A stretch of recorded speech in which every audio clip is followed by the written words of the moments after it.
Yo, Novatos, thanks again for tuning into yet another video. Infamous coming at you live from the West Coast. Yet again, San Jose, California. Let's talk about the Lowrider ST and everything that I love about it. You guys know I'm a huge fan of the Lowrider S. Everything, I mean, I love the bike. Harley-Davidson, air-cooled V-twin, pushrod, classic sound, classic feel. A great overall American muscle bike, I guess, cruiser. So let's just go ahead and get into it. Let's look at the Lowrider ST and why I love it so much. And technically, I wanted to name this title the best Harley-Davidson has ever produced, but let's calm down a little bit and let's hold back and let's just talk about some of the things I like about it. And let's start with the rear, the saddlebags. These are by far my most favorite hard saddlebags. These saddlebags look great. Yes, one is a little bit offset, one's a little bit smaller than the left. The right side is smaller than the left, but I mean, it's just little minor things. I really wish Harley were able to redesign this and adjust it, but maybe we might see that change in 2023, maybe. But yeah, the saddlebags are great. They look really sexy. They're compact, they're aerodynamic, and they have a lot of style to it. Even though, I mean, they're basic, but they're great. They're expensive. They're like $3,500.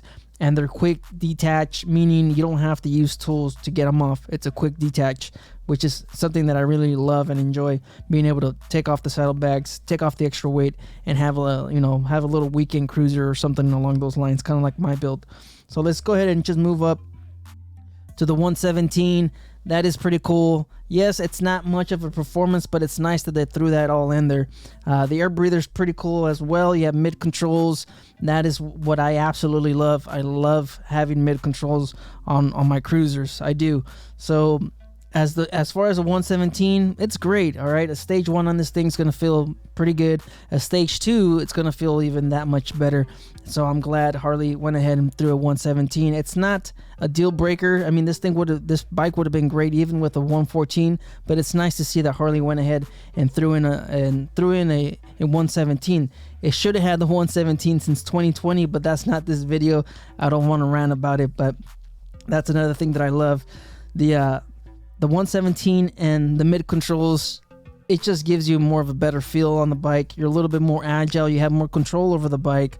And, you know, I'm also 5'7", so I'm not the tallest person out here. So mid controls, they don't bother me none. I know people out there that are 6'1", 6'2", taller than that. They might feel cramped with this setup. But you know what? This is my list. You guys can share your own thoughts down below. So let's go ahead and move up to the tank badging. You guys know I'm a fan of the Lowrider tank badging, the Lowrider S. I've been a huge fan of it since 2017, since the FX DLS. Huge fan of the color scheme. Overall, I love the little details right here. A little bit of a bronze. The wheels are absolutely beautiful. I love the wheels.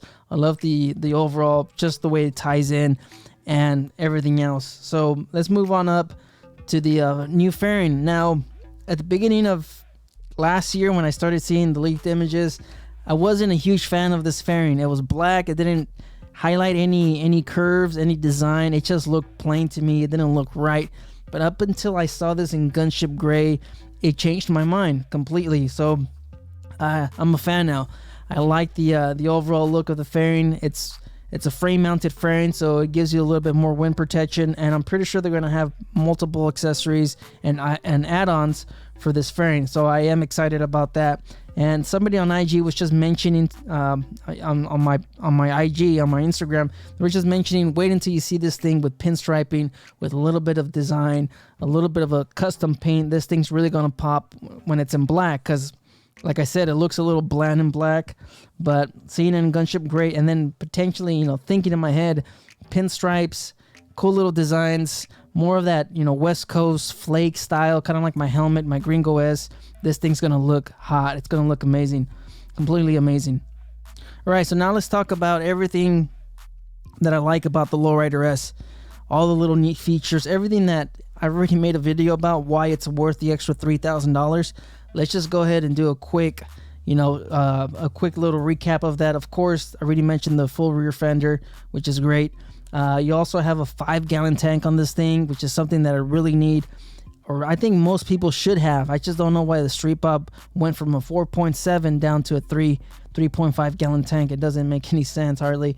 Another thing about this bike, the inverted forks, upside down forks, you get a little bit more, you know, a little bit more stability.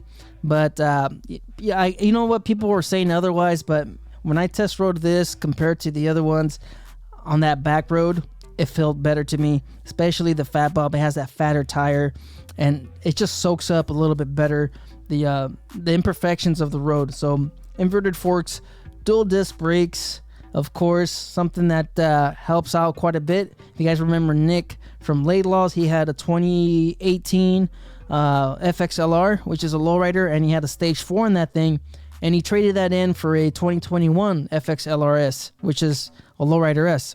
So, you know, just based off of his purchase and his trade-in, he saw some benefit from the inverted forks and the dual disc brakes, because it's technically still the same bike, and that's just, you know, those minor changes. I'm not going to talk about the other stuff between the FXLR and the FXLRS, but I'm just saying there's some benefit to dual disc brakes, ABS standard, which is another thing that I wanted to mention. Just little things like that, which is really, I mean, this is what really ties in this whole bike together, and I believe it's, you know, completely worth the $22,000. And that's another thing that I absolutely love, that Harley was able to price this thing under a Road King. The Road King is a really great deal, but I don't want to talk about that bike in this video. So overall, Harley did a bang up job.